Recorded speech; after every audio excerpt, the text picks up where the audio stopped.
1, 2, a 1, 2, 3, 4. Come on. Take that first breath of air. Now come on. I want to see you in your underwear. Girl, let me see. I like the way. Lost it on that one. Good morning, ladies and gentlemen.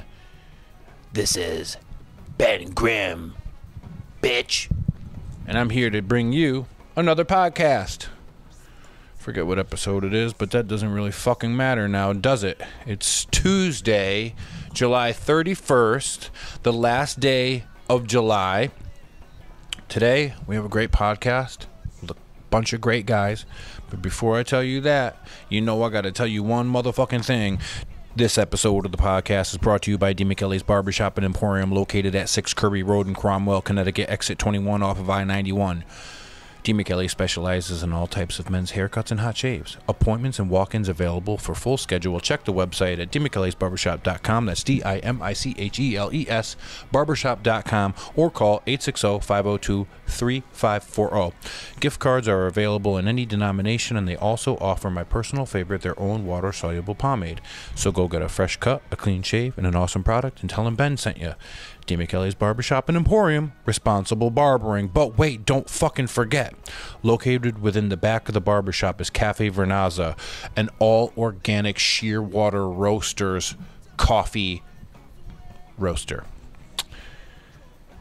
Espresso, gelato, fraps, rotating homemade specialty drinks, authentic Italian pastries. I got some Italian candies there one time that you couldn't find anywhere else.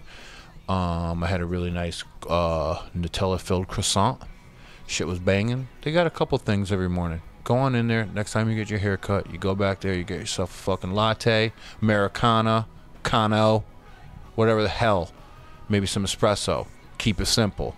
Might be on a diet. Wart. Go in there and tell Eli I said hi. Now, before we get to this website, Jesus Christ, this podcast, there are two happenings that I'd like you to know about before the next time you hear a pod, next Tuesday, next Tuesday comes. The first of which is August 3rd, Friday, 9 p.m. Old Self, Brzezowski, Zach G, and Sketch the Cataclysm. Where they gonna be rapping? Hold up, I'll tell ya. Cafe 9, 250 State Street, New Haven, Connecticut, 06510. Friday night, 9 p.m. 4 days from now, looking like 72 to 82 with a possible chance of thunderstorms. Old Self, Brzezowski, Zach G, Sketch the Cataclysm, Friday, August 3rd, doors at 8, show at 9, $10. My boy Old Self will be up in there. There's too much to fucking read about, but it's going to be a rap show, all right? Go down there, tell my boys I said hi. Second, let's see this.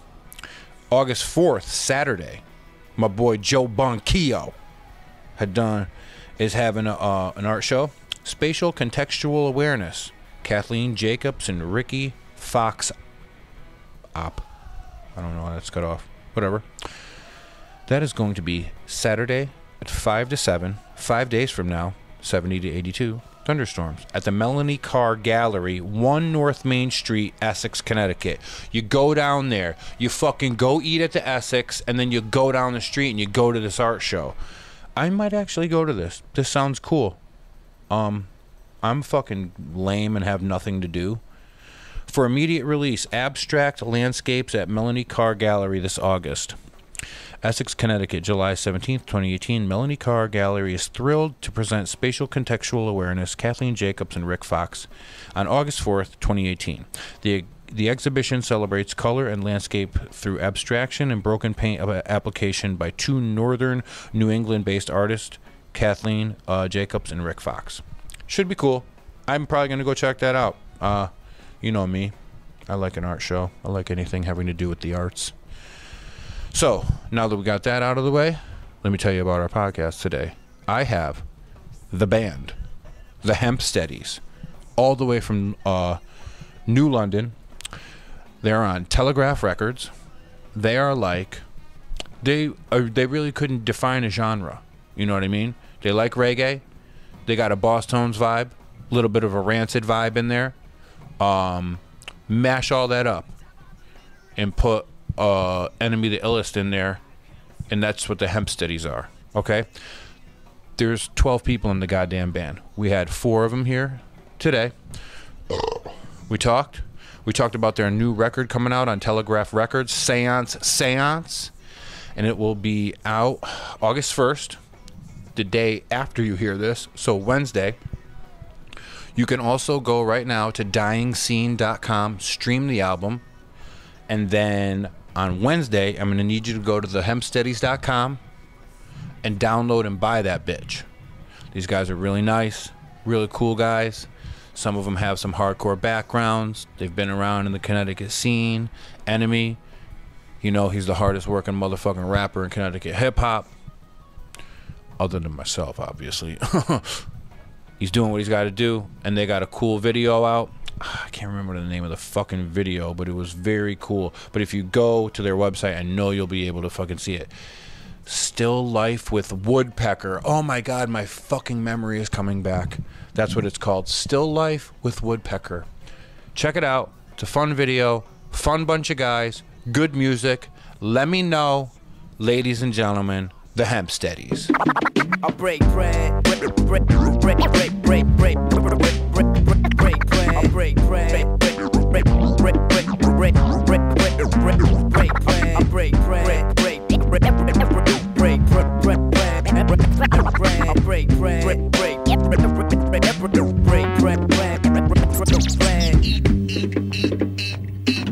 Smells like another man's breath.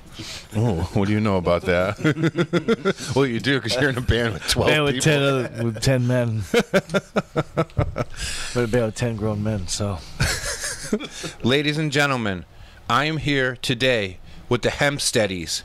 They have a new album coming out on August 1st called Seance. Gentlemen, how are you? We're doing great. Excellent. Plethora of beverages. Yeah, I was going to say, there's a lot of different answers. Okay, good. Excellent. Fuck. White boy. Oh, boy. Host slip. With us today, we have 4 members of this 12-member band, the Hempsteadys. Today we have, and you know him from past episodes, my friend, Enemy the Illest. Hello. He doesn't even have a real name. He changed it to that. We have Cody Freedom. What do you play, Cody? I play tenor saxophone. Tenor saxophone. We have Andrew Carey, and I believe Andrew's the lead singer That is I. and guitar player. And guitar player. And John Logan. Yeah, I play guitar and do backing vocals as well. Okay, cool. Perfect. And we're going to fucking chop it up with these gentlemen today. Hopefully it takes a turn for the worse and we just start talking about all the, like, debaucherous shit we did as teens. That's all we did. That's all it ever The does. last time, that's all we did. Let's get through the stuff we got to get through, and then I want to... It wanted to be a serious conversation, and then it ended up talking about fights. And me and you can't ever have a serious conversation like we would, like, in prison. still not. Still yeah. no.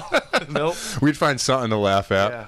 So, gentlemen, you came all the way up here today from New London to West Hartford, Connecticut, and I want to know about what goes on in this process that you've done to record this album.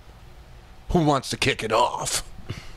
Cody. Well, to start, we'll just say this has been in the making for a good while now. We were demoing this probably over a year and a half ago, and then recorded it in December. More than that. Yeah, 2 years ago. I got the first demos for this record when I was still in Nashville. And then we lost our practice space to being condemned. We lost our practice space to urban blight. That happened. What, then knocked down?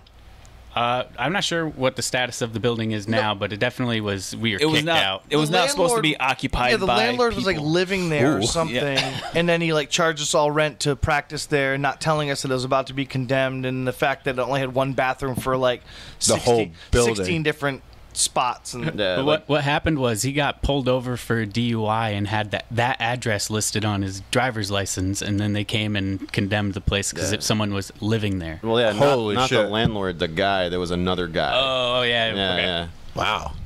Welcome to New London. Yeah. And it was a really nice place too, like right underneath the transfer station, Yeah, right by by the the garbage. water. There was lots of. Listen, it was an old, haunted, creepy, rapey warehouse under the Gold Star Bridge. That's where bands Next- practice, dude. Yeah. The transit station, a.k.a. where all the shelled of police cars are sitting and people are throwing rocks Yeah, at them there were and like stuff. old boats. When you it know? would rain and it was hot out, there would be a stream of garbage coming from the garbage center. Like, it was amazing. I just realized we hauled up the ping pong table to the roof, and we never played ping pong. took and we never took it back. It's still on the roof. There's a ping still pong there. table on the roof of that place. So Yeah, we strapped a bunch of car straps to it and dragged it up the side of the building. did a lot Yeah, of we didn't work. bring it upstairs. We dragged it up the side of the building. When I go to like Yeah, a band's when we were practice drunk. space and they have like top of the line equipment, tapestries, rugs, fucking condiments and drinks and shit, Condiments. I'm kind of like, it's kind of suspect to me because I feel like you gotta like have some weird place that you either record or practice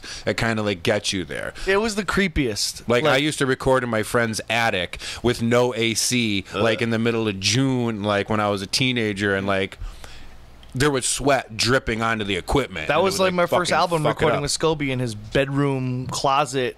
Turn the AC off because you can hear it in the recording, and you're just—it's like, That's the worst. yeah, it's like you're being interrogated on the mic, and you just want to die. Well, our fancy practice space before that was the bathhouse. Oh The yeah. old it was an old bathhouse in colonial times. Really? Oh yeah, That's well, sick. not colonial That was times, but before like me. 1800s, back in the 1800s. That was it before you? Yeah, I didn't. Yeah. I didn't You never go there? play. Was that Sean's house? No, it was like a build. I think Chum was in the pool. Yeah, Chum was in the pool. Chumzilla It was was like in in the the pool. actual bath. Shared it with a bunch of people. Yeah. So, you said that's when you weren't in the band. Give me a little history about your band and when you guys started. Andy, do the thing, man. Oh well, when did we start? I guess we're probably 10 years in now. Yeah, it's been a long time. Oh, it's I've been in for 5. Yeah. Enemy's been in for 5. I mean, I think Logan's been in for a while. We started off, we were just like punk rock, hardcore dudes. And we all played in bands together. Figured we'd start a ska band. So, it is a ska band. There's parts that are kind of a ska band. There's parts that are kind of like a big band. There's parts that are like a rock band. There's a lot of reggae. There's a lot of horns. And I know that we were talking about this before. Like, you guys aren't really... You're kind of like a mixed genre. We definitely lean towards like slower stuff. At least in the very beginning, it was more rock steady and like slower reggae like that. Not so much like fast ska. And I look at it as like everyone in the band comes from like a Yeah. similarities of music they like, but all come from all different walks of life and are put into a band that we've never tried to make successful before, you know? Because me, I mean, like, you know me, I'm a rap artist, and I came into this band being a fan of the band before I was in the band. Cool. So it was really, really cool to be a part of it when they asked me to be in it. I used to open up for them, and I used to, the Hempsteadys ultimately come from all different bands. Yeah. Like everyone in the band was at one time in a different band, either together or separately, as far as that's concerned. And I knew the guys from opening up for them. Like I would go be a rapper and open up for like a punk rock show, and then I met the guys through that. So we became friends also. And they saw the energy of the live show, which helped me out. Yeah, if we see bands, we watch them, we write them down. If an opening comes up, we're like, you were cool, you've been on our list. Let's go. Do you want to You take made this the job? cut. So I made the cut. I made the team. I was on the bench for a while, and then So I actually just put like 2 and 2 together. The last time I was in New London, I was leaving the Danger Room, and I like drove over a street, and I looked up at the street sign, and I was like, Hempstead Street. Oh, okay, now it all makes yeah, sense. that's which it's tough to explain to people that making sense through that, because a lot of people will say Hempstead, New York, or Yeah. Yeah. Hey, do you guys weed. love You guys like weed? weed? Yeah, you guys are weeders. And I'm like, no, I'm not a weeder. Enemy's not a weeder. I guarantee there's a couple weeders. Oh yeah. Maybe. But yeah, that's the best part is telling people like, yeah, we're named after the basement we started in. Yeah, and it's okay. It's also it was like on that street. yeah, it's one of the oldest streets in the city. Okay. Like Joshua Hempstead was this dude way back in the day. They have his diary. It's like this big historical thing. So personally, I used to dread going to New London. I hated it as a city because I would only go there to go to shows at the LNG, and it seemed like every time I went, it was precipitating in some fashion, whether it was snow, sleet, or rain. I remember not ever going to a dry outside show at the LNG except for one show. And then years ago I met Chum and I started going there more regularly, and I kind of like found out these little things about the city and these little hidden gems. I met Apathy and started hanging out with those guys, and I'm just like, this is a cool city. Hartford Dispensary actually has a location there, and somebody asked me to transfer and start working down there, and I was just like, come to New London. I can't make the ride, but like if I had to fill in for like a month, I think it'd be funny. Yeah, to come and awesome. eat lunch with you. Yeah, hang out. My lunch Yeah, break. just come out and hang out. But like, The yeah, big like whaling city. like Chum has introduced me to a lot of cool restaurants down there, and like we went to those Whaley Awards things. I don't even live in New London, and I have a Whaley Award. Nice. It's very cool. Did you get the best out of towner or something like that? Or No, what? me and Chum's one song was Best Urban Track. Oh. Like 4 years Listen, ago. I always got best urban alternative artist every year. Yeah. I don't know what that was. You're an alternative urban. What it was. I said I talked to the guy that used to run it, and I'm like, can I just be rap? But I'm actually like jealous because Can I just? that is like, who puts those awards on? Like, is it a newspaper or something? No, it's actually it No. was Sean Murray. So it's that a was- one-man show. Well, he's Well, got Rich- help. Rich helped him Rich too. Martin and Sean Murray. That was their dream to do an awards show, and I mean it hasn't been around for a couple years now. Well, it started as a fundraiser for I Am Festival, I believe. Okay. And so they're not doing I Am, and so now they're not doing the Whaleys either. Yeah. So like up here, there's like CTNow.com awards. Oh, you mean the Hartford Music Awards? Don't Yeah, get me started those- on Oh, those. you mean the things, Hartford guys. only wins music awards? We got. I don't know. Well, no, We they're actually like did just win Hartford's best reggae band this year We for did. that, but Hey, yo. I don't like the setup that they have with that. It's No. basically Wait, I'm just doing a clicks fist on their pump. For the website. record, I'm doing a fist pump. I did a whole episode about the picking and the they sit rank. there no and they shit. put out all the nominations, but they don't give you any way to listen or check out all the other No, bands. So you're totally literally not. going to choose the one band that you went to go see. You're not gaining new knowledge of other bands. Yep. And So they do like restaurants. They do everything. The best restaurant, the fucking this, that. And I always had a problem with it because there was always these things being nominated that I know are not good, and there's some sort of like somebody's like greasing a pocket somewhere. Oh, yeah. And it's Hartford Magazine, and it's also CTNow.com, which formerly was the Hartford Current, and like. Every once in a while, you know, somebody would pop up and whatever, they'd win. But then there'd be these like fucking sick chefs or restaurants, and then this weird person that nobody knows would like win. And I just was like, this is fucking weird. So I did a whole episode, and I brought 3 influential people from the community to come talk about it, and they were all on the same page. And we were just, so I was thinking the other day, like, I wish we had something like the Whaleys up here that was like non-biased, real voting, like shit like that. And I was go so far to like make it like give you like the Ben Breaks Bread Award, like a little Yes. crystal cube with my Oh, fucking man. face I'll engraved do in it. it. But like that shit's want like I wish there was something because it's a little more viable. Like those, like that's cool. Like you got yourself it's a fun. little It's all statue. in good fun. Yeah. You know, it's like kind of like Eric Lamb always says. It's like the Lord of the Flies type thing. It's like who cares if you get an award for you get a It's plastic just, award. It's just a cool thing to get people together. And the first year we ever got nominated, they had free cheese and crackers. that's what I was gonna say. As long as there's free cheese and refreshments, you're good. Even Yeah. if you don't win. I ate all the cheese and crackers that year, so it was like super great. But then the other years they wouldn't have any kind of drinks for the boys or cheese and crackers for this Had a boy. goodie bag one time. Yeah, it was, Yeah, yeah. It was the first year they went all out, and then it coupon. started getting worse and worse, and it was like, We weren't even invited to the event this year. No, were we didn't even nominated, know we and were on it. All of a sudden, my buddy posted it that he was there, and I was like, let us know if we win. I guess we didn't even know it was happening. I like we won. And the thing is, like, I talk shit all the time about those kind of awards until like a couple months ago when I came up with 3 people as best podcaster, and I was like, oh man, like now I can't talk shit anymore because like I'm on the list. But like this girl that does like this thing called like CT Ain't So Bad, her blog, I know her. and she won. But she's really cool, and I met her like last year, so I was happy for her. But like, there was a piece of me that was like, I don't give a fuck about this shit. But then when I didn't win, I was kind of sad. Yeah, you're like next year. There's next year. Yeah, there's next year, motherfucker. Just makes you want to do things better and like up your game. But it's fun. I mean, just like the awards, the Whaley Awards essentially was like a fun music award thing to get through. And the Hempsteadys would win every year, you know, best ska band. Because, listen, we're the best band. We're the best band. From New London, I would hope so. No, but I mean, like, even like when. We also have 11 people with the 11 families that vote. So I mean, Yeah, Yeah. the whole point of the And, Whaley like, you Awards guys- too was we all had to pay entrance, so getting the band with 11 people helped fund I Am Fest. We paid for our own performance at I Am Fest. Wait, let me just go on the record real quick by saying the Hempsteadys are the best band that has ever lived in the entire galaxy and Horsehead Nebula. So,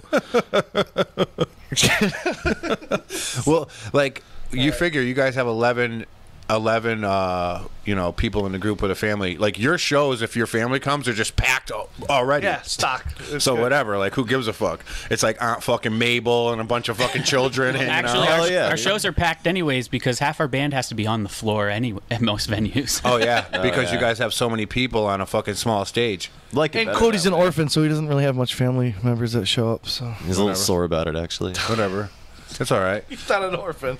So he's in the gang, the orphans. tell me about Seance, and I want to know why the album is named that. the album title was so hard.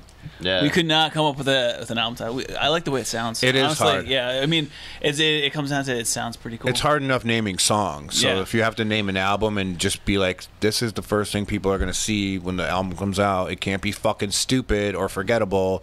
Like, I think it's pretty ringy. Like, you remember it because it's actually two words that are the same word. You know, it's like like a Grippo, chant. Grippo. Yeah. It's like a grippo, you know? It fits our theme of the band, but like we had, I don't remember the other names, but it was like months. We had this done, and we were just like, we One need of to the have other an names album was title. Seance. Yeah. Shut up, really? And then we shortened it. That was a big argument over the three. That was not gonna fly.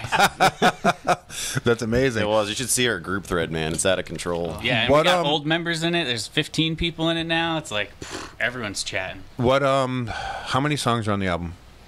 11? 11. What's a nice traditional album? 10 with a bonus or just straight 11? 11. Straight 11. Cool. Yeah, it's on vinyl. We made it specific to like side A, side B. What's the duration? How long is it? It's just under 40 That's minutes. cool. Yeah. That's good. Yeah. Yeah, that's awesome. Like, I listen to like some weird like older ska bands, and I don't really remember a long song. Like, shit's kind of like 1, 2, 3, done. I'm telling you, Still Life, That one's like six. that's probably one of our longest ones, Yeah. the one you just saw. No, that one's 4.5. Yeah, 4.5. it's 4:30. I It's one of saw our it. longer ones, no? Yeah, it's definitely a longer one. But it definitely makes it a little harder because, you know, we don't just have 3-minute songs. When we write a set list, depending on how much time we have to choose if that 6-minute song gets to be played or not. Yeah. It takes up so much of the set. And Yeah. on the record before this, too, we had songs that were legit 6 minutes because they had like Yeah. crazy long, ridiculous intros and stuff. Like, what do we do until the drugs kick in? Was what? That was like 6 minutes and change, 5 minutes. Which isn't about real drugs either. Our last album was a concept album. It was Andy, explain it real quick. It was a love story.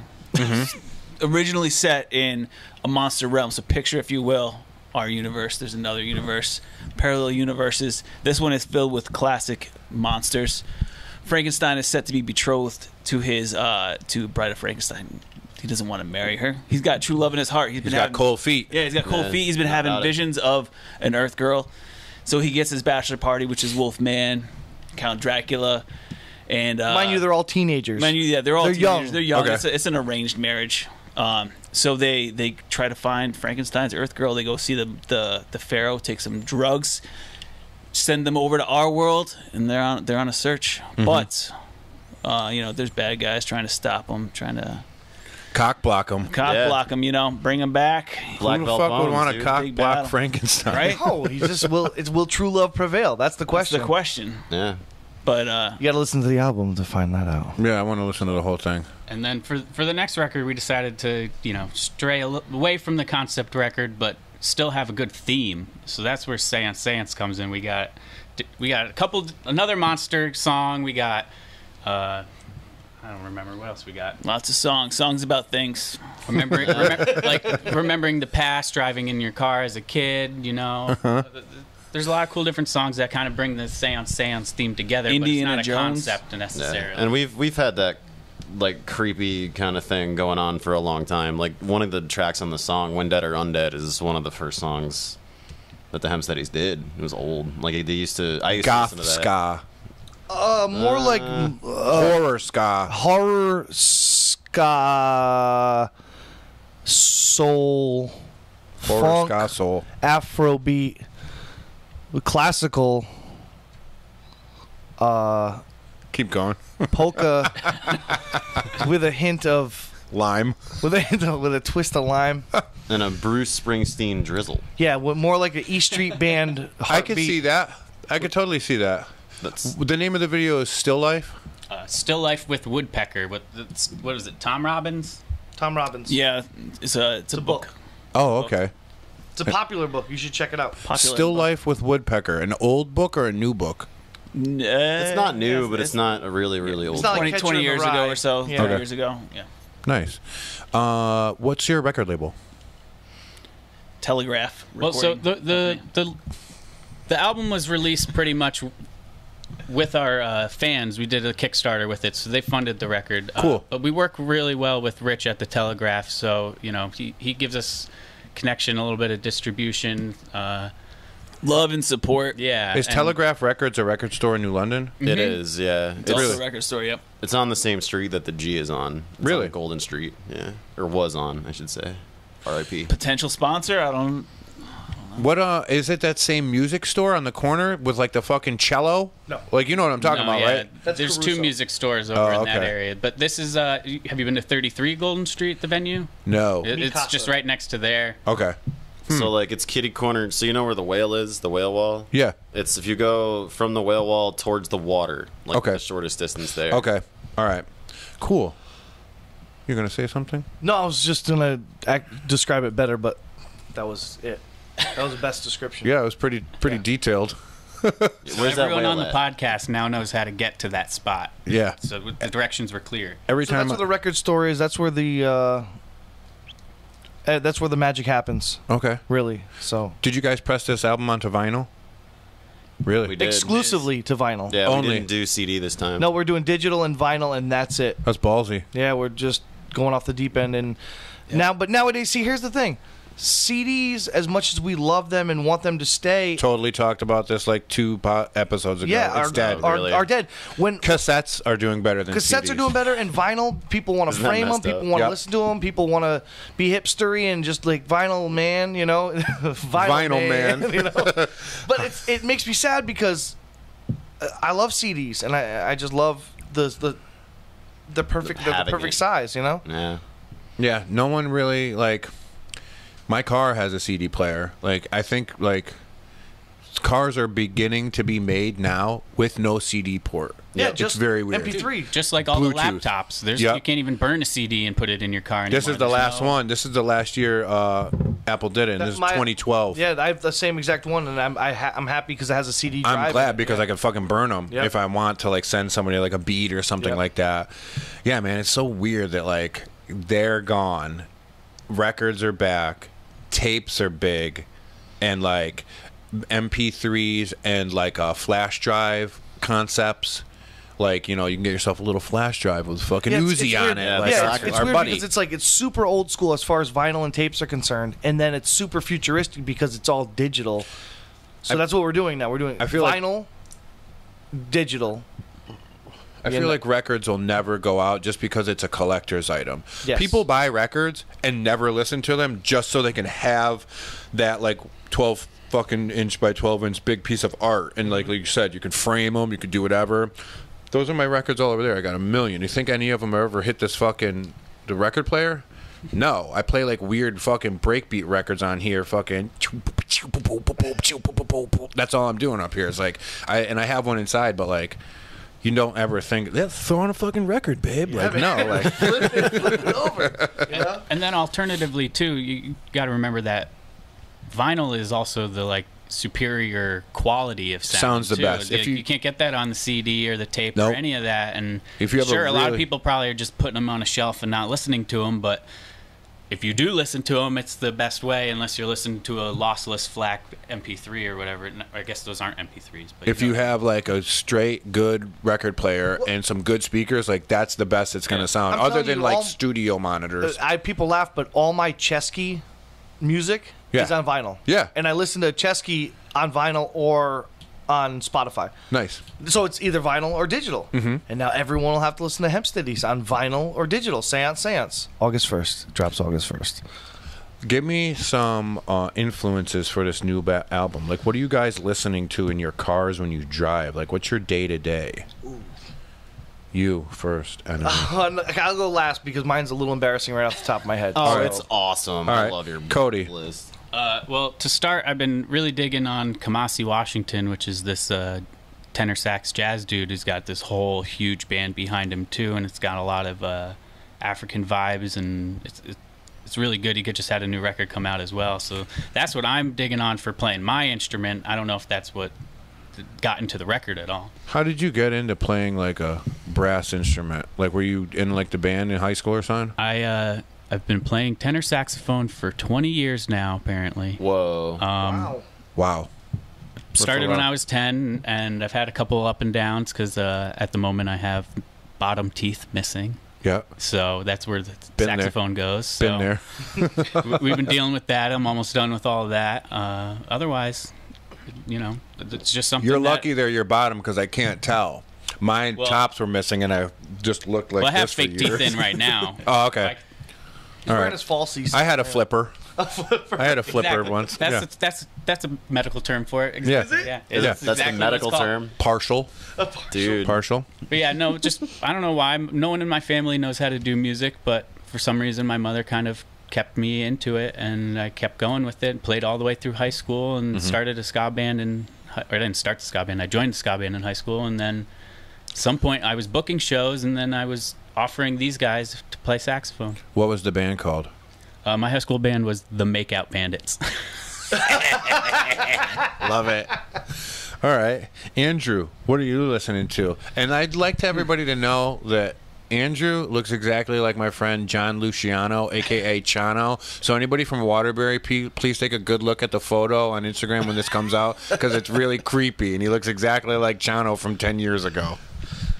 So yeah, I don't know. I so don't yeah, know if I have Andrew. long lost relatives. It's possible, Yeah, maybe. You never know. Never know. Let's see. What am I? I mean, I listen to so much weird stuff. Like I was deep diving. Spotify's so amazing. Yeah. You can look up anything. I was deep diving into '60s French pop, like, and it's some really good stuff. Yeah. Some everything from like punk rock to Afrobeat to new stuff, old stuff. 70s rock. I used to hate classic rock, but I'm getting Me into too. like weird 70s, like not more of the deeper dive of the 70s rock. I'm starting to get into, but I hated classic rock. My father only listened to classic rock, but the thing is, like, now I appreciate everything that's classic rock from that area if it was from another country. Yeah. And then you get into shit you've never heard before, and then you'll find a band with like 20 albums, and that's where a lot of like hip hop sampling comes from, and that's why I like to look for shit like that. Yep. But yeah, like I fucking got real sick of my dad listening to the same fucking Doors song for 8 years. Oh, dude, I yeah. fucking whipped his cassette right in the garbage. All right, John, Oh, you man. look like an eclectic fellow. What am I? I don't know. That's a compliment, right? You look like you could go either way. Yeah, no, I do listen to a lot of hip hop too. I've been listening to a lot of old dub, like not to be that guy right now, but like just a lot of Trojan stuff. And like Lee Scratch Perry and Scientists, like all that. Cool. Yeah, dude, I've just been digging that. Very cool. And the Clash, like I listen to the Clash with my kid a lot. Do that. I got Combat Rock on vinyl, and so he dances his little butt around. You know what I mean? That's awesome. Yeah. Very cool. Good.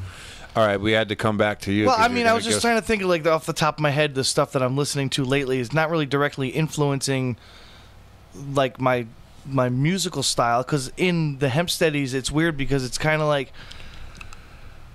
I do a lot of different things. So when it comes to singing, I pretty much just try to copy Andy, whatever he's doing, because to me he's awesome at writing songs and singing, so why don't just do what he does, but my version of it.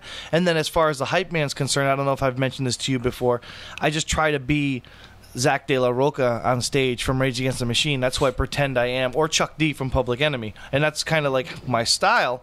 But listening to music right now, it's like I'm listening to literally Aaron Copland, which is my favorite composer. He does like a lot of the Americana Wild West composer stuff. I like Jonathan Edwards, which everyone knows. I get a music boner off Jonathan Edwards. He's one of my favorite singer-songwriters of all time. I love Frank Turner, and my playlist is heavy with the Monkees, Les Mis, and New Kids on the Block. What's up? You know, one reason why I lift weights and I know how to fight is so I can punk people out and tell them I'm listening to Hangin' Tough while I'm beating their brains in. So true facts right there. And I'm listening to a lot of like my friends' music, like a lot of rapper friends that I have and stuff like that. They heavily influence me on like the direction I'm going with music and whatnot. So that's it. That's what I'm currently in the playlists. Very really cool. Very all cool. over the place. You know what I just added to my wedding playlist last night? Barrington Levy. Oh yeah, dude. Okay. Yes. Nice. Yeah, I put Meg onto it like a couple weeks ago. She didn't know who she was. She's like, "This is fucking sick. This is so good." It's so good. And he's got like 20 albums, but if you go to like the bottom one, it looks like the craziest old like Jamaican artwork. Yep. And then it kind of goes through the years with him. He was on like a Beanie Siegel song. He was on like a Jay-Z song. Like the dude's amazing. Double. Dude, he's the Shine song? original Jamaican Well, he does- reggae scatter. Yeah. It's like early dance hall stuff. Like He started dance hall. Yeah. Here I Come is the one that you know. I'm broad, broader than broad. Yep. Oh, Yeah. I love that song. Yeah. And Murderer. Oh, yeah. I just told Meg, I was like, we have to play a song named Murderer at our wedding. yeah, So of it'll be course. pretty funny. It's sweet love right there. Yeah, I got a lot of friends that are into like, you know, like reggae, original, like Jamaican, like skinhead reggae, like UK reggae. I don't know if they're cool, but they're cool in my book, and I love listening to them, and I love UB40. Oh yeah, man. Whatever. Dude, forever. I don't give a fuck what anybody says. UB40 is like one of my top. And like I actually have a friend who collects a lot of old reggae, like 45s. The dude's got like, I could buy a house if I fucking sold his record collection. Like he's like weird.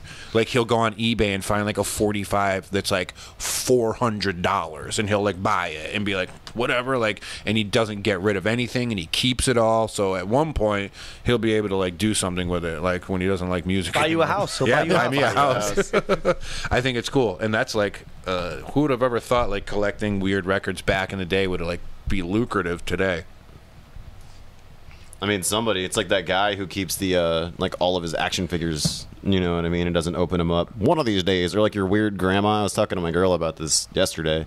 Your weird grandma that like bought all the Beanie Babies and always got two, and like stuffed one in a box. You know what I mean? My best friend's mom collects McDonald's toys. Nice. Yo, And those are worth money now, you could too. like I had a friend, this guy that worked at Trader Joe's with me, real old weirdo, like divorced, and he just lives like a dude in his own house now. He's got like a TV in every room, but he also has the biggest drum set I've ever seen in my life. Totally encompasses him, and his favorite person is Neil Peart.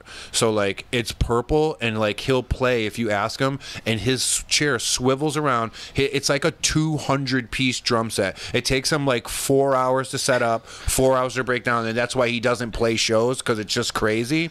And he has every single Burger King or McDonald's glass set ever made, all the Star Wars ones, and he also has so if you set up this wallpaper correctly, it looks like you're in the inside of the Death Star. What? But it's from the 70s, and the adhesive does not stick anymore. But he's like, if you get somebody professionally to do it, you can do it. So I might be picking that up from him and doing a rooms at some point. But like, You should have picked it up the second he said, if you want this, he's got yes. it. But it's just like, then I gotta like go hire some like fucking Sally homemaker fucking lady to do it, and Listen, What room is Meg gonna let me do that? if you don't want it, give it to me. I'll convince dude, it's so someone sick. to put up some wallpaper that makes my place look like the. It should be Death this Star. studio, I think. I would, but it's like weird because there's like peaked roofs. You know what I mean? I gotta do something up here. I gotta jazz. Yeah, it this up. is more like Millennium Falcon. Yeah. See the Millennium Falcon. Yeah. This is totally. totally the Falcon. Yeah. So, tell me about what's the biggest and coolest show you've ever played Biggest. as the Hempsteadys? I don't know. We played with a lot of really good bands Yeah. and stuff. You ever play a show where there's just like like a festival or something where you looked out at the crowd and you were like, "Whoa, what's going on?" I know you've been involved with shit like that. Yeah, but with the Hempsteadys ones, we've done. What was? Oh, Pints for Pups in Reading. That was awesome was because we interesting. played for 300 people and at least 200 dogs. And, Whoa. I mean, the weird part about that show actually was that they decided to put an 11-piece reggae punk party band on right next to some like old mansion that was giving tours. So we actually had a weird stoplight sound thing that we had to not get in the red on. So we had to turn off all of the mics. It's and the put the amps weirdest decibel meter. Yeah, it was a decibel. So like they had a little chart that you're on stage, you look straight out, and there's a light, and there's a little meter. Yeah. And if you got too loud, the light would go on, and then Because some guy they they didn't want you to get too loud, and they'd come over and yell, and he'd be like, "Guys, you gotta quiet That's down." fucking crazy. It looked It like was these insane. mics. We Nothing- were good here. We were almost bad there, and then when we'd get to the red, we'd be like, We guys were are too loud. We It were was breaking insane. the decibel meter, just yelling real loud. Like we were loud enough just on our own without any We amplification. had to, like turn the mics all the way down and like. It was called Pints for Pups. It was at a beer garden. It was a Nice beer organization. tasting that was dog charity friendly. for, It was or was managed- it like a charity for Yeah, the it's pup? charity Yeah, for yeah. dogs. The Charity- venue was managed by a guy who has perfect pitch, by the way, just so you know. Diagnosed at an early age. There's so much good beer. There was a guy there that said So that many he could, beautiful he was dogs. diagnosed at an early age with perfect pitch, and he didn't need a tuner. He could tune the guitar by ear, and he was like, He was full of crap, but Yeah, fuck you. know, What note is this? Oh, I don't know him by I letters. don't know by letters. I don't know the By letters. letters. I just know it's a And this is Reading, Pennsylvania? Yeah. Or I was gonna say Reading, Connecticut, because there's like nothing No. there. we went on. That was the Chain Wax tour, wasn't it? Yeah, chain wax. Yeah, we did what, 6 shows? Yeah, we did Philly, Baltimore. Did we do Baltimore? Philly, New Can't remember. Brunswick, New York City, and Pennsylvania. New. Oh, And and no- two Pennsylvania shows. Yeah, Reading, Philly. That's cool. And it's tough. It's tough to go on tour with 10 guys in a van and I stuff can like that. imagine. Yeah, Just We everyone actually getting had time off all work. 11 people that tour and a merch person. It was nuts. yeah. That's a hard thing to get everybody together, like with their schedules. That's really hard. That's funny, but you guys still do it.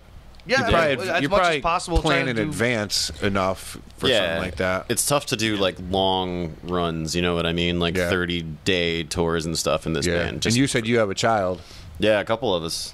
and that throws a whole nother like factor in there for you. Yeah. What's who's the coolest band you've ever played with, or like in your opinion? Oh man, we played with dude from Simmer up there, Roy Ellis, Yeah, I mean playing That was with pretty cool. Andrew WK. Andrew WK. Andrew WK. That was probably one of my favorite shows we've ever done. I booked an Andrew WK show in the Wadsworth Athenaeum like 10 years ago. I remember that one. I wasn't there for it, but I remember everyone being excited for it and posting videos and stuff. Yeah, it was fucking sick. I chipped a bone in my elbow because.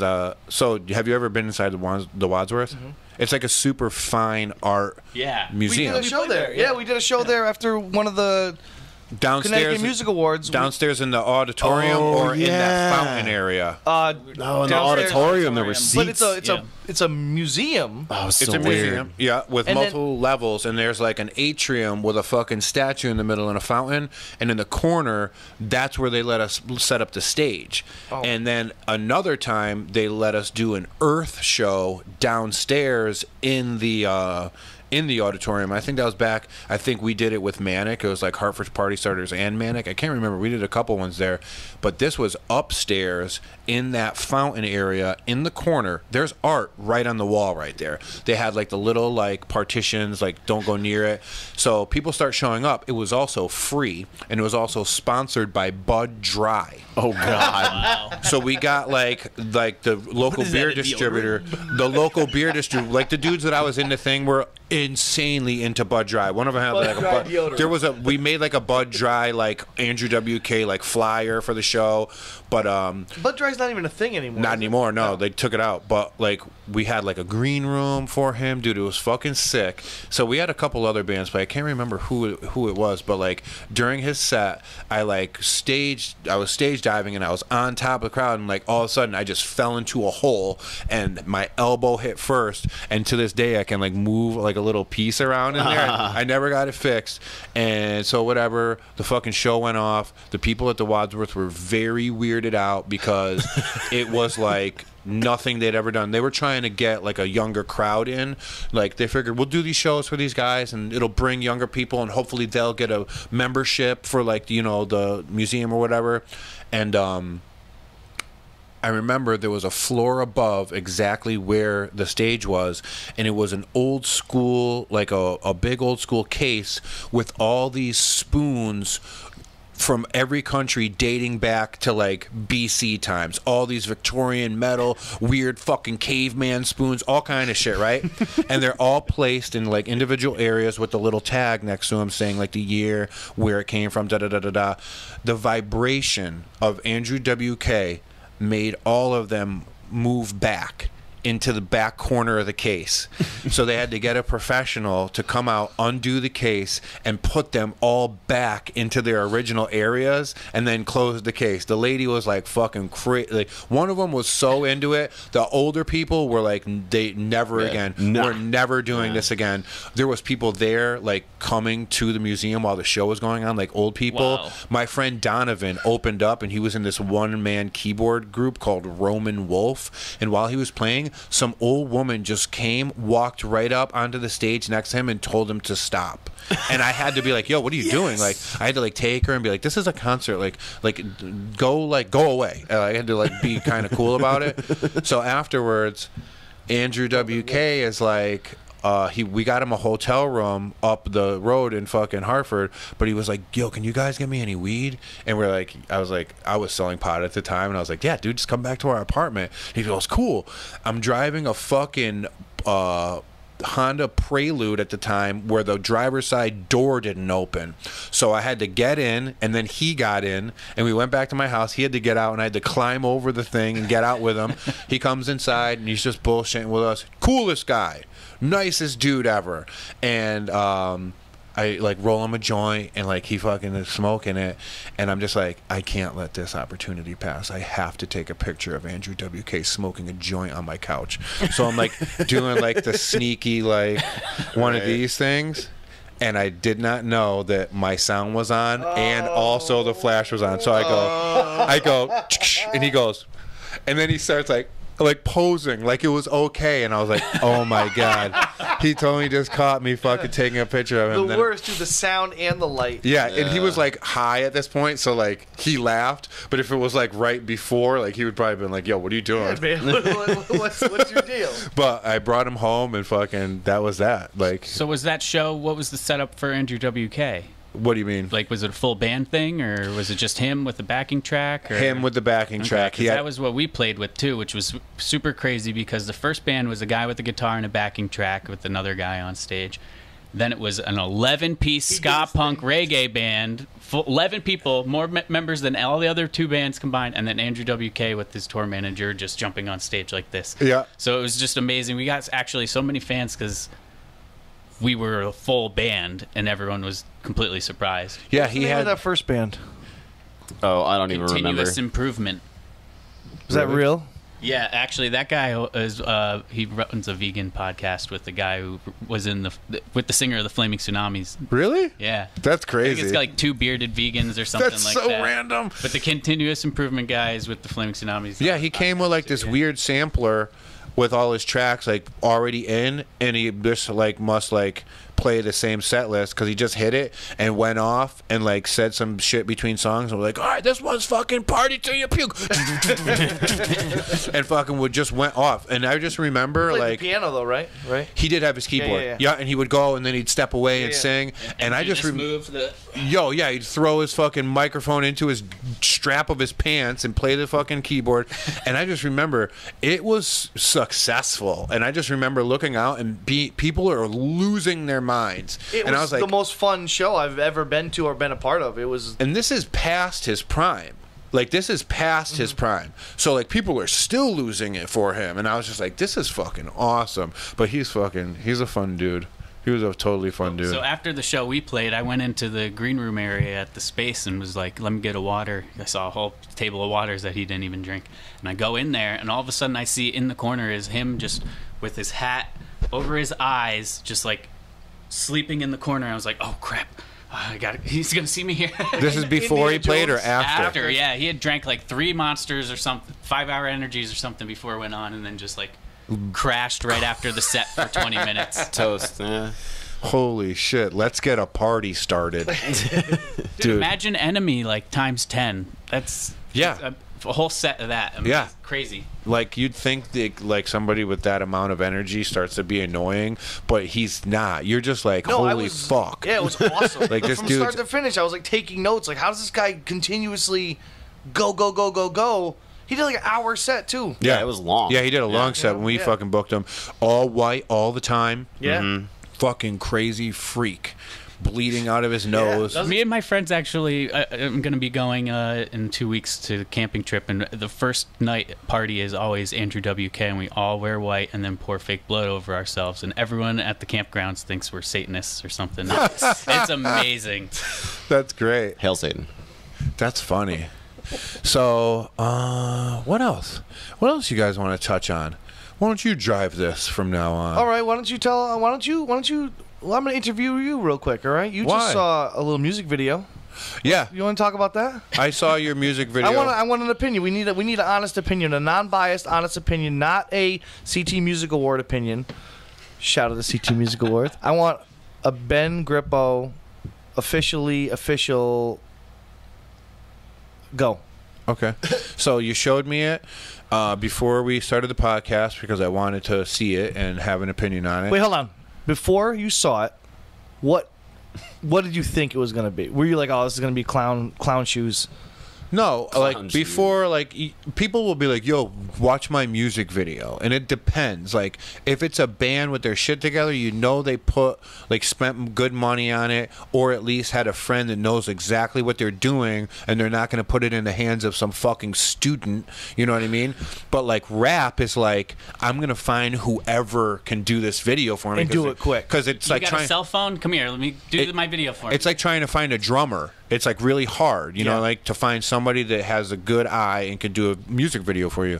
So I knew it would be quality, and then I watched it, and it's very like New London centered, and I liked the start. Like there's always like a start and an end to the video, like how it closes and then how it starts. And sometimes videos start with like a skit or like something funny, and then like the music starts, right? Yeah. And it was good all the way through, and there was no lulls, like there was no like downtime. Like the song is 4 minutes and 30 seconds song, and I like you guys all run into an alley and you set up your fucking Spoiler alert. Yeah. Spoiler alert. You like set up all your shit, and it's just good. It looks really well. There's some cool drone footage of the area. Like I like you know how like music videos are never run in real time. There's always like the slow parts, and that was done tastefully and not like too much. I liked it, dude. I really did. That was like, it wasn't a lot. I want to see exactly what that is, because some people will be like, all right, we got to do something other than like the music, and we got to like wear masks or be in like costumes and shit like that. And it was just like you guys, and it was good enough that way without having to do some cheesy auxiliary shit. Yeah, that was what I was really pleased when I saw the final version of it. I mean, I knew what we were doing when we were doing it, like how we were dressed and everything like that, but I didn't think it wasn't going to be good. I just didn't know what to expect, because my experience in music videos has always just been rap music videos, like you said. Yeah. Where get your cell phone camera, we'll just shoot it on the pier. We'll get you walking down the street. It's black and white. You're talking into a mic, cut and ship it. So when he was telling us to like we do take after take, and he's trying to explain to us, more or less he was like over explaining what he was doing the whole time. And I kind of looked at him one time and I'm like, dude, we trust you. Just tell us what to do and we're gonna do it. And it felt a little weird at the time, a couple times, but editing, makes it make much more sense. And then at the end, when I saw it, I must have watched it 50 times in a row, just like, holy crap, this is so good. And I watch it again, and I'm like, oh, there's a little piece I missed. And then I'd watch like, okay, I'm going to watch it this time, but only look at Andy. And I'm going to watch it this time and only look at Cody and see what they're doing, because it seemed like he took all these shots and just the best of the best. He really took his time with it, and he really took it seriously, which is great. I mean, of course, Mike does all his stuff. He takes it seriously, but it just... Does he? Well, I mean, when it comes to like the product he's putting out... You gotta see, I found Mike's old YouTube account, and some of the videos he was making are just stupid and hilarious. He's grown a lot. Mike's in a band called Mickey Rickshaw, and it's an 8-piece, 10-piece, another 10-piece. Another big band. They're another 8 or big 9, band, and they're from Boston. They're from Boston, yeah. I've heard of that band. Yeah, and they're rowdy and awesome, and like when we do shows with them, it just makes perfect sense. And the guys in the band are super cool, and we're super cool. So it's just, it's like a super cool combo. It's really awesome. Known Mike for years, like since we were young, going to Connecticut punk and ska shows. You know what I mean? Playing They're like together. an oi band, or they're like... It's like Celtic punk, yeah. Okay. A lot of fun, like high energy, like almost Dropkick. in the same vein-ish, Yeah. I mean, they even pull in, like us, they're a little all over the place. They'll pull in some ska stuff, because they had that one song. We know him from the ska scene back in the day. They had that one song where I think it was the dude who's playing the pan flute, and he had like the little flute there, but it was like Celtic ska. It was real cool. Like a It was tin weird. whistle? I think Yeah, it's like Tin the Whistle or first or something. second song off their new record that's coming out. Yeah, it was cool, man. They got bagpipes. They've got Pan flute, bagpipes. the pan flute is the Zamfir, little guitar, mandolin. Oh, yeah, Fiddle, lute. mandolin. It's a lute. Yeah, It's they more got- of they a got- tin whistle. Lute. I love a lute. Yeah, like a legit Yeah, lute. like a mandolin and a lute. To write all that down, because we might need them in our band. Maybe if we want to get rid of the horns, we'll get the lute. And the We could just add them all together. Yeah, It could be like get a a harp. 20-piece. I was in a band years ago where we had to like hire a horn player that wasn't part of the band just for recording. And it was weird because like we were all fucked up and crazy, and like we found this dude on it was like looking for a dude on Craigslist, and he just showed up like classical like horn player, and he was like, "Hey guys," like he like, came to the fucking practice spot, and we're like, "Can you do this?" And the dude literally went into the booth and like played it, Just crushed it. and we were like, "All right." He was there for a half hour, and we paid him, and he took off, never to be seen again. So funny. All we did was get his name for the credits, and that was it. hey guys, where do I play? It's so strange. It's so strange, like that way of like finding people. Like you got a hardcore band, 2 guitars, bass player, drum, singer. Probably have all known each other for most of their lives. You know what I mean? And that's how it goes. Rapper with a DJ, probably like really good friends. And now like people get into these big bands, or if they lose a member, they're like, fuck, like we got to start shopping around. But we're gonna use fucking Johnny Tinseltoes from fucking this band over here until we can find somebody. And it's strange, but sometimes it works, and sometimes people find new members because of that, and they're like, "Yo, this dude's sick," and he doesn't really have a lot going on in his life. Yeah. Like he So can be in our band. He can be in a band. Yeah, dude, that's cool. Johnny Tinseltoes Logan. That's what we call it. Hey, I like it. On a similar note, even though our band already has 11 people on the record, we even got a guest appearance from this guy, Vinny Noble, from Pilfers and the Suicide Machines and Bim Scala Bim. Like, this guy's a trombone playing legend in the ska scene. That's very cool. That's very cool. So, tell me about I know we talked about some influences, but like when I was younger, like I grew up like in the hardcore scene, like very strict, and I also like rapped at a young age, and I never let those two things like overlap. Like I was always, I always wanted to go to hardcore scenes and mosh and be a hardcore kid, and then I could also rap really well, but I never wanted to enter that zone where I started being some sort of like Limp Bizkit fucking that's cocksucker. the toughest thing. And it's really hard to live both lives. And fuck, I don't know where I was going with this, but the melt, like the transition. How do you make the transition without making the rap rock thing. Well, this is what I was in the going to say. Hempsteadys, I don't really rap. No, you're like, Which is great because it's like I try to not. Despite how much I ask him to, like, I asked the whole band, like, why can't we have Enemy? Why don't we try and do something like that? I don't want to. It's a thin line. You gotta It's walk. gotta You happen don't want to. naturally. Yeah, it's you hard definitely to don't do wanna- tastefully. It's Because very hard to do honestly, tastefully. I'd rather be just in the Hempsteadys than be the Hempsteadys and Enemy the Illest. Yeah. I don't want that. I want to just be in the band and contribute to the band and not have it to be like, well, here's the gimmick. Yeah. Here's keep the gimmick out. There's been times where we have like a break in a vamp one or something, and I'll just like kick a 16-bar thing, which is a fun gimmick at a show. Yeah. Or break dance in the middle of the crowd. Yeah, but we're not gonna. It's not gonna be like. That's pretty cool. We usually reserve that if we're playing with a band that has parts similar to it. Yeah. Just to give that little vibe. We have that skill. We can do that. I feel like if we ever actually do that in a song, it'll just be something that came across naturally. We don't ever force anything. That's why this band is as good as it is, because the vibe is just a natural vibe that grows throughout the song until all of a sudden, one point in the song, everyone's got their arms up in the air and screaming, and that's the crowd too, not even just us. Yep. I was gonna say, like, being into those two things when I was younger, like, I always like looked at ska like that's not my thing. You know what I mean? Listen, growing up too in hardcore and like listening to hardcore and punk, I was always the same way. I'm like, I don't know if ska's my thing because it seems too. I wanted to be a tough guy. I wanted to be a mosh pitter. I wanted to like the hardcore rap, and I didn't realize that when I was younger that you can like everything, and it's just about who you want to be. I mean, not to sound. But when you're serious about, younger, like, your friends are like, "Ew, yeah, you gotta stay here." Like, oh, Planet Smashers, weird. But now it's like, oh, we get to do a show with the Planet Smashers, or we get to do a show with Mephistopheles and bands. My brother used to listen to a lot of that, and so he kind of like.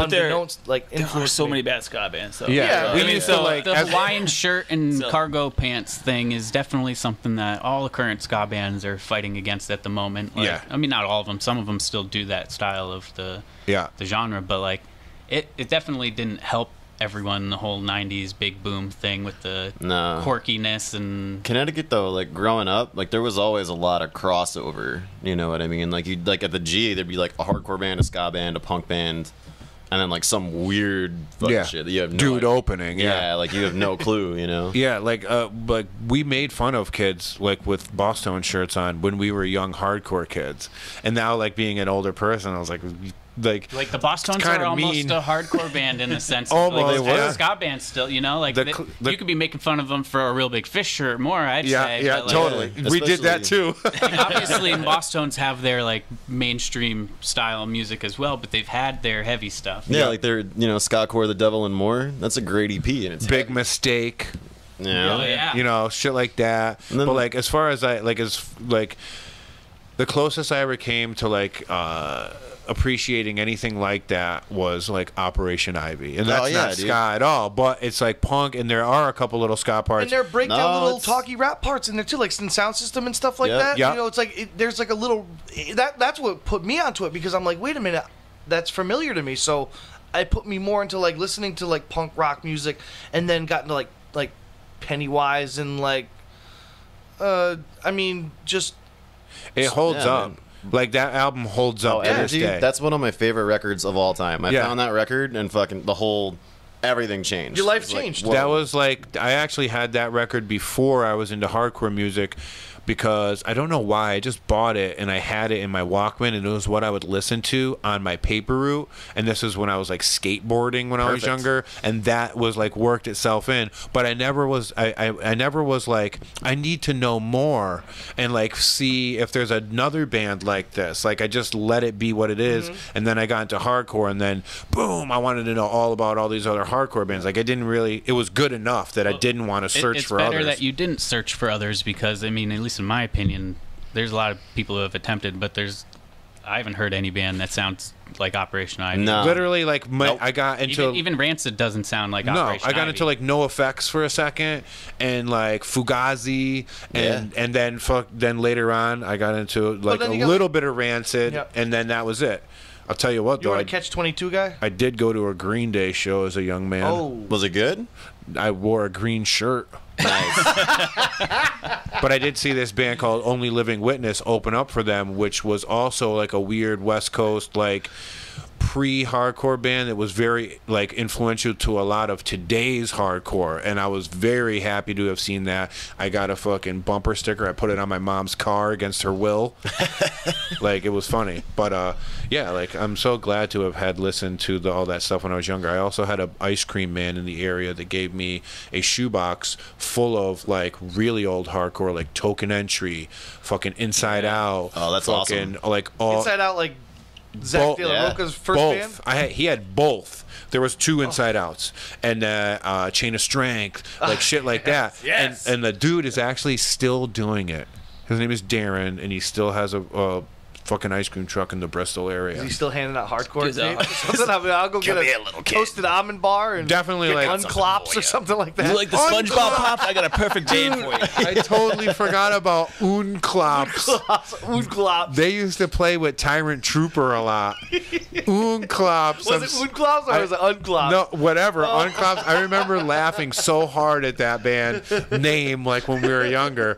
Holy shit! I can't wait to bring that up to fucking Chauncey. He fucking will lose it. We used to fucking, and there was another band. The dudes that did the sound for bigger bands at the Bristol skate park were in a band of their own called Schizo, and SKYTZO, and every single stop sign in Bristol had a small schizo like paint marker thing done to it, and the dude had a rip in his jeans exactly where his dick was, and we would always laugh at him for that.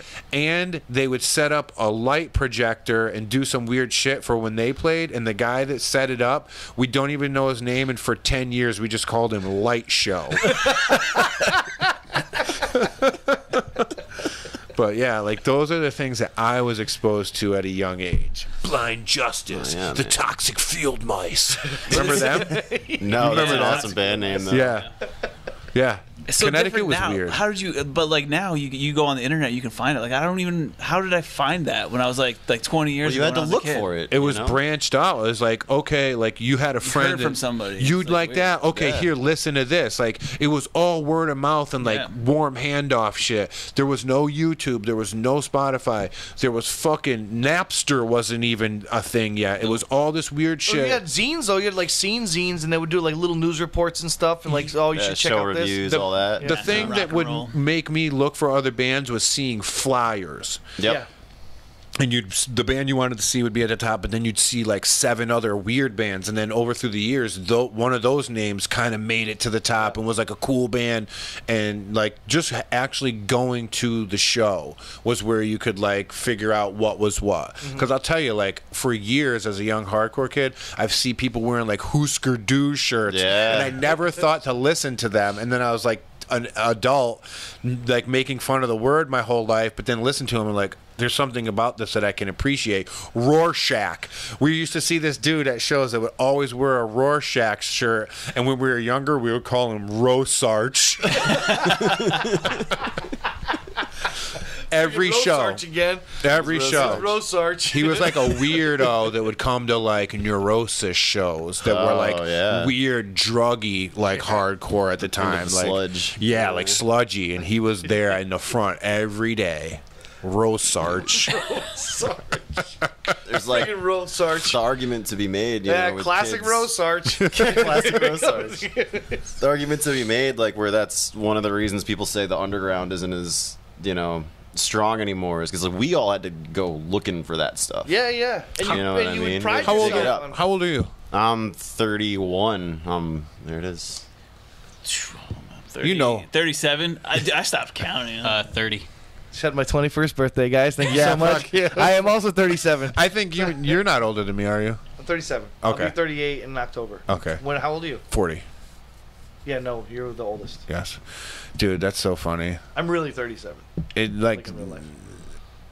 kids coming into music now, it's like so easy to find what you want. Yeah, it's at your fingertips. It's right at your Well, fingertips. it's also so easy to just completely write off some band because they put up a live recording, or that wasn't maybe the best thing, or they had their buddy record it in their it's basement. good. I bought so many It's- bad albums. It's terrible because there's so much more access to record, and people that don't have experience are recording, and B, people can actually find that and listen to it more, so that, like, back in the day, you used to just go and be impressed with the band and how they performed live. Now, even if they just have some crappy live EP, you write them off completely before. Like, I like to not listen to a band if I know they're playing a show that I'm going to see a different band, because I'll give them the chance to live before I judge based off their recordings. That's interesting. Yeah, because you could totally hear something and be like, this band sucks, and then accidentally be at a show and look and they're like killing it, and you're like, that doesn't sound like what I heard. Like, I think that the whole MySpace thing kind of made a whole bunch of independent bands that weren't ready to market their music that way put their music up, and that,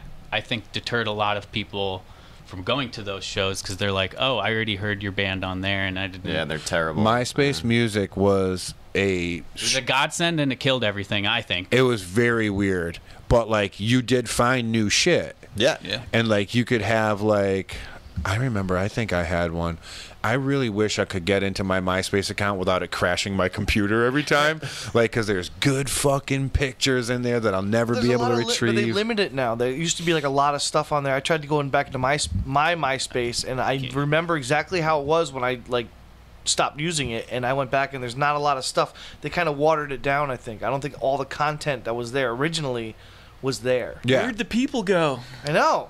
Dude, I but love it's MySpace. so Listen, much I'm going on the record content. by saying MySpace I thought was way better than Facebook. Yeah. I Remember love you HTML could your page, dude? Remember you could make Yeah, your man. 8 top friends, and your other friends would get pissed if they weren't in your I remember 8 there was top. like a code if you made the top 8 the Transformers, and you would get like a whole bunch of like new friends A and stuff like code? that. Yeah, it was like if you made the top 8 the Transformers, and then like put a Transformer in the comment, and the next day you'd have like 300 more friends or something like that. What? And I was like, hell yeah! I didn't realize back in the day it was all like bots and Yeah, people yeah. that were to be like, nice picture, follow me at blah They blah are blah. Transformers, not bots, buddy. Okay? Decepticons, dude. Autobots.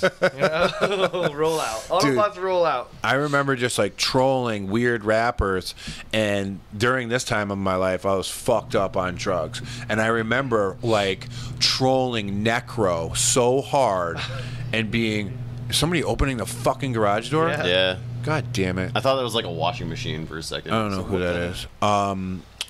I remember just like trolling Necro and like telling him to come and play a show, in Connecticut, to the point where like he told me to go fuck myself because I was being weird, and like I would get high as fuck and get on the computer and be like, I love you, man, like come down here and play a show. And now he's a juggalo, he's like out of his mind, and he only plays like the Gathering of Juggalos. But like I remember being way into him at that point in my life, and then just making myself look stupid because I would send him a message like once a week that he would always say no to, and I think Leave me Necro alone, Benjamin. Necro was like the first person to ever block me on any social media. And that's so weird, too, because Necro is a troll himself, you know? Do you follow him on Instagram? No. It's his, Every once in a while, I'll go look and see what his he's Instagram doing. story is usually hilarious. It's super obnoxious, but it's always like the things he says. He doesn't care. He's just like, Well, all of his when he used to put out those weird VHS like tapes, or he had like videos. I don't know if it was a YouTube channel, but like that was good. Yeah. Like hanging out with his uncle in like a weird YMCA fucking room, smoking crack, and like him filming the uncle, and like that was fucking hilarious. But like. And like I remember there was like a video, and he's got these 2 Jewish uncles, and like it's fucking probably somewhere in Brooklyn, somewhere weird.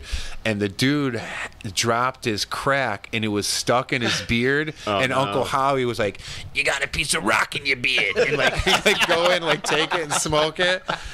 Dude, like the good old days. If he did it right, he could have like totally like boosted himself into like some weird entertainment shit. Yeah, but it was like so bum fights type it was thing. so taboo and crazy that nobody wanted to touch it at the time. That's funny. Well, guys, we are reached the hour mark, and this is where I ask you guys if you want to talk about anything else, or plug anything, or let anybody know about some new events that are coming up that you want them to be at. do you want to get plug-in on it? Who is that? Hey, Paul. Oh, I'm sorry. Totally fine. I'll take it out. We're wrapping up right now. Go ahead. So let me know what you want to do. Tell people when the album drops. Tell people when the video drops. Like anything like that, and where to get it. Okay, so the record drops on August 1st. That's Wednesday. I don't know if it's coming out then or not. The podcast, that is. But the music video will drop on the 13th. So find us on Facebook or Instagram for that. And our next show is on a Thursday, August 16th, on the New London Waterfront Pier, and it's free. Really? That's cool. And you can get the record at thehempsteadys.com. Pre-order, we got shirt bundles, we got enamel pins, vinyl records, digital downloads. Did Sailfest happen yet? Oh, yeah, Sailfest that happened. happened. 2 weeks ago, right? 2 weeks ago, yep. That's always a fun New London thing to do. It was fun. It was a slower Sailfest than what has been around the past few years, but it was still fun. It's because the Hempsteadys weren't there. The Hempsteadys Yeah, did not we play didn't play. Sailfest this year. Yeah. So I think it took away. How they were dare expecting they? like 1.5 million people. I think 0.5 million people showed up because the Hempsteadys didn't play. Yeah. So next year they'll get the extra 1 mil if we do a show, That's true. funny. which will be good. So yeah, you can follow us on going to Facebook and the Hempsteadys fan page, or on Instagram at the.hempsteadys. And it's always some wild stuff. We're really plugging the album right now, so our feed is predominantly plugging the album. But when the album comes out, we always have skits, and like we're putting together a little mockumentary of a arm wrestling champion that fell to the wayside, and we're trying to bring him back into the scene, and he arm wrestles a ghost, and it's And I kicked his ass. Well, Thank you. yeah, That's very cool. It was it was John Logan is Over the Top is the name of the movie. So I love that movie. My dad had a friend that was in that movie. Really? Yeah, it was just like an extra of one of the dudes in the tournament. He was like some huge Hell's Angel looking motherfucker. And I remember being young and be like, oh, that's my friend fucking Louie from whatever. He's from Connecticut. And the dude was just like a monster. And I was like engaged into that movie at a young We age. found the ending of John Logan is Over the Top. He's going to Oh, fight yeah? an actual Over the Top actor. okay, Yeah. or are you going over the top with Ben Grip? You still got the connection? That dude is definitely dead by now. Like, You could sit in for it though. You could be the final boss. oh, dude, we have to. Be the end boss. I'll watch it if it's on Netflix, and I'll screenshot the dude and I'll send it to you. There's no way you're gonna replicate this guy. He's like 600 pounds, pure muscle, fucking beard down to his navel, like kill you kind of guy. Like is it on Netflix? I don't kill know you over in the top. jail You gotta kinda find guy. it somewhere else. we Give could find it. You get a good It has been DVD. on Netflix the last couple of years. You know what? Periodically. I Spin the actually, hat around. dude, I actually saw it at somebody's fucking tag sale the other day, and I didn't fucking pick it up. Damn it, Ben. I found 2 weird anime VHSs, and I was totally like over the top. Which because ones? Vampire Hunter D, the original, and Ninja Scroll. Some weirdo at a tag sale Yeah. just had those 2, and I was like, what the fuck? And the lady gave me both of them for $1. Dummy. I was fucking Deal. psyched. Yeah, Hell yeah. dude. That's a deal. That's what I'll be doing after you guys leave. That's what I do every on my Saturdays. Vampire Hunter D is the truth. Yeah, the Bloodlust is better. Did you No, watch the Castlevania thing that came out on I Netflix? did. It's Yeah. very in the same vein. So if you like those movies, you will like those. Nice. Yeah, very cool. Dude, Alucard, I'm stoked. I'm stoked for that second season. Hell yeah. Dope. Yeah. man. We could talk a whole fucking nother next show episode. about On anime, being yeah. anime weirdos. That's some truly nerd stuff right there. fuck dude. yeah. Well, one thing I forgot to say too is right now you can listen to the whole album streaming on dyingscene.com. Yeah. You can find it it's the pinned post on our Facebook page and the link in our Instagram and all that. So Cool. Yeah, man. the whole Also, thing's up there. Big ups to Mike Rivkees for doing this video. Yeah, Mike Rivkees Old is seriously boy the Mike. truth. Yeah, From dude. Mickey Rickshaw, and he was a pleasure to work with, and he's very patient with all of us because we have 10 different personalities running around with all opinions, and he was very cool. So 3 different people at a time asking him the same question. You know? I can only imagine a dude doing a music video for 12 people and having to manage his thoughts and shit like that. That you should have paid him just for that. Though he came in really, he's like, "Here's what we're gonna do. Just do what I say." And we were like, "All right." And I remember it was super hot, and we were all sweating, and I kept having I was afraid there was gonna be too much sweat on my face, but that's my life. I Yeah, have but sweat he's on in my a band. face. He's in a band with a bunch of dudes too, so he knew exactly what to do. Yep. Keep it simple and Yep. don't be idiots too much. And that was the end of that. That's it. So Seance, August 1st. Nice. Get it. Vinyl. You can get it on digital. You can still order bundles. Bundles gonna be a bit available after August 1st? Yeah, absolutely. So just get everything. The Hempsteadys.com. That's what you want to follow. You want to religiously check that website as much as you check other websites you check out, like Grindr. Yeah, like Grindr. Pornhub. Oh, Pornhub. just check it. Like make it a something Bookmark. in your life. Make it a bookmark. Bookmark it on your computer. Bookmark it on your computer. There you go. And follow us on Instagram, the.hempsteadys. We're the P-Funk of street punk. We sang clan of ska bands. That's what we do. Perfect. Thanks for having us on All right. Breaking Bread with Ben Grimm. Ben Breaker Bren. Breaker 19. Breaker 19. Ladies and gentlemen, the Hempsteadys. Thanks, guys. Thank you.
Till I say like on the back of a ghost.